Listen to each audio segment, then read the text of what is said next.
Man 17 metų ir ne, šitas video nebus apie tai, kaip atsikeliu 5 ryto, išgeriu citrininio vandens ir iki pusryčių tampu milijonieriu.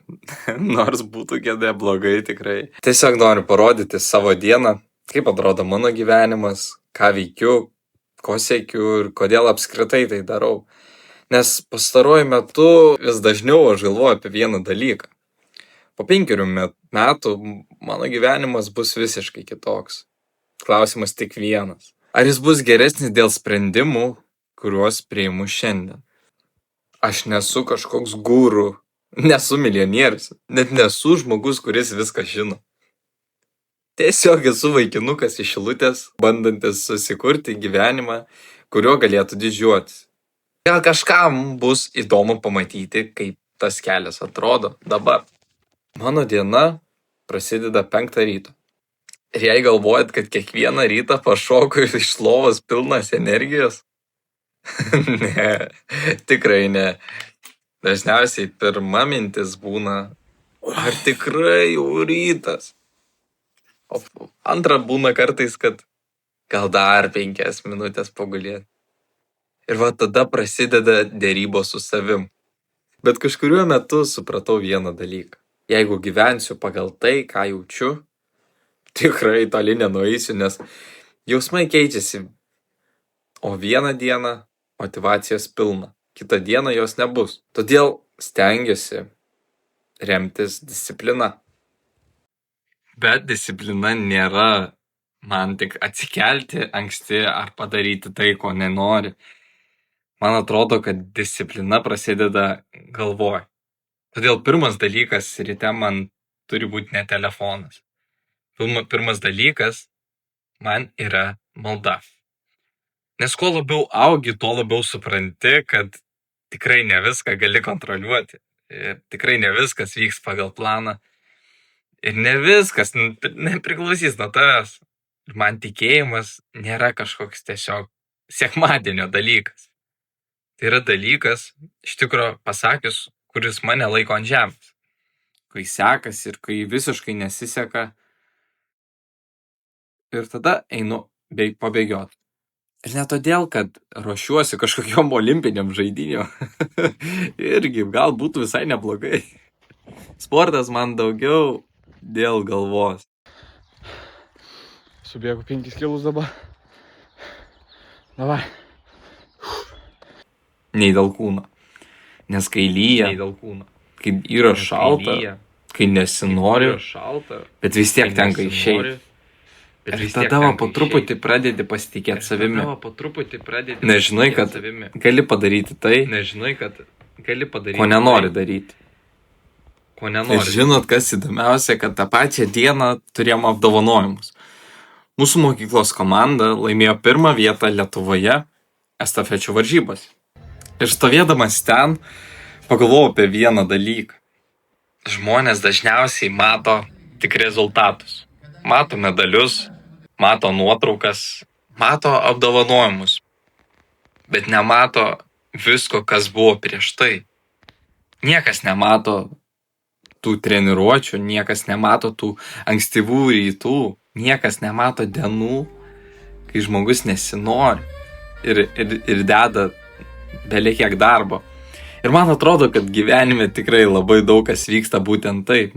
Mes visi matom kažkieno sėkmę, bet nematom, kiek darbo buvo iki jos. Ir kuo labiau augi, tuo labiau supranti, kad rezultatai dažniausiai nebus atsitiktiniai. Jie yra sudaryti iš daugybės mažų sprendimų, kur daeina tas visas rezultatas. O va tų sprendimų, tai jų niekas ir nemato. Kartais žmonės galvoja, kad mano visas gyvenimas sukasi tik apie kažkokį darbą, sportą, discipliną, bet jeigu atvirai, man atrodo, tada gyvenimas būtų gana liūdnas. Todėl aš kartais tiesiog pasiemu gitarą ramiai ir tiek pagroju, padainuoju. Nereikia visą laiką kažkur ten skubėti, bėgti. Nereikia visą laiką būti ten pačiam produktyviausiam. Man atrodo labai svarbu nepamesti savęs siekiant tikslų, nes nėra prasmės susikurti gerą gyvenimą, jeigu pakeliui pamiršti ir gyventi.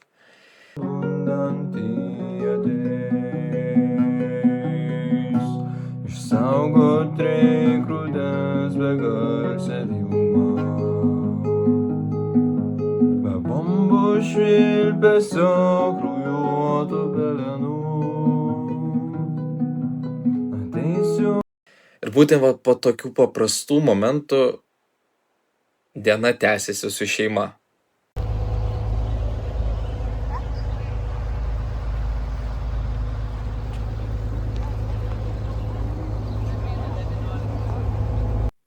Mano tėvai visą gyvenimą daug dirbo.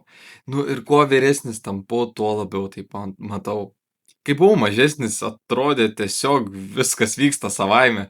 Atrodė normalu, čia jo turi stogą virš galvos, maisto ant stalo, viską, ko reikia.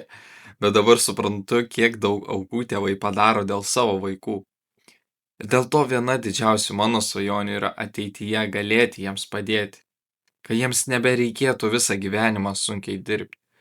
Kad jie galėtų tiesiog daugiau ilsėtis, daugiau keliauti, daugiau džiaugtis tuo gyvenimu.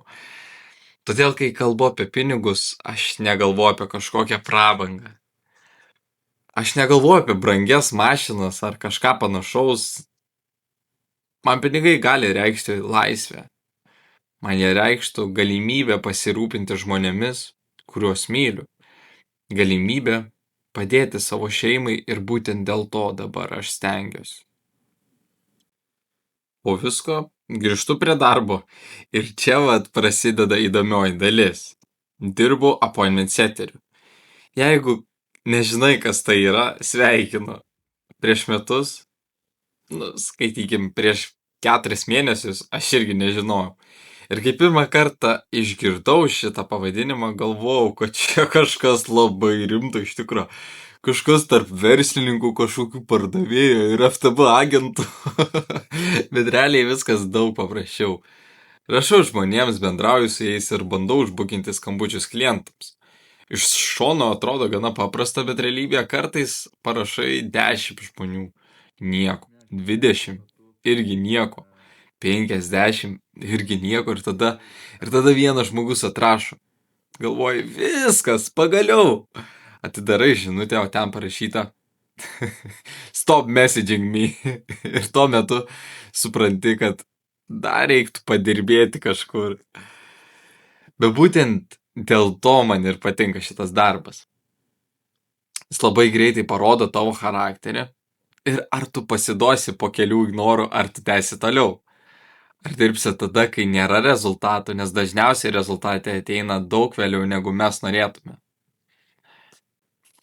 Ir jo, atvirai pasakysiu, noriu uždirbti daug pinigų ir man nėra gėda tau pasakyti. Bet ne dėl to, kad nusipirčiau kokią ten super mašiną ar visiems įrodyčiau, koks esu kietas. Nors jeigu kažkas padovanotų Lamborghini kokį, turbūt labai nesiginčyčiau. Bet rimtai, man pinigai reiškia kai ką daugiau. Jie reiškia pasirinkimus, reiškia laisvę, reiškia galimybę pasirūpinti žmonėms, kurie man rūpi. Ir būtent todėl dabar mokausi. Klystu, bandau iš naujo, nes žinau, kad niekas nepasikeis per vieną dieną. Bet taip pat žinau, kad po metų būsiu visai kitoje vietoje, jeigu kiekvieną dieną padarysiu bent truputį daugiau nei vakar. Todėl šiuo metu aš nesistengiu atrodyti sėkmingas. Aš stengiuosi juo tapti. Ir man atrodo, kad čia yra žiauriai didelis skirtumas. Negaliu sakyti žiauriai, labai didelis skirtumas, nes šiandien socialinės tinkluose labai lengva atrodyti kažkuo. Bet daug sunkiau kiekvieną dieną dirbti tada, kai niekas nežiūri. Jeigu reikėtų trumpai pasakyti, ką dabar bandau statyti savo gyvenime, tai būtų 4 dalykai. Tikėjimas, šeima, disciplina ir ateitis. Man tik 17 metų ir aš tikrai žinau, kad labai daug ko nežinau. Dar daug kur kartų suklysiu. Dar daug kartų man nepavyks. Bet kažkaip ramu žinot, kad nereikia visko išsiaiškinti man šiandien. Reikia tiesiog padaryti tai, ką gali šiandien ir tada pakartoti tą patį rytoj. Man atrodo, kad Dievas kiekvienam duoda skirtingą kelią. Ir aš dar tik pradžioje savo kelio, bet žinau vieną dalyką. Jeigu nepamiršiu, dėl ko visą tai darau, jeigu nepamiršiu savo šeimos, jeigu ir toliau stengsiuosi augti kiekvieną dieną, tada anksčiau ar vėliau pasieksiu tą vietą, kur norėsiu būti. Tai jeigu nori sekti šią kelionę nuo pat pradžių, prenumeruok kanalą. Čia nerodysiu tobulo gyvenimo, stengsiuosi rodyti tikrą gyvenimą.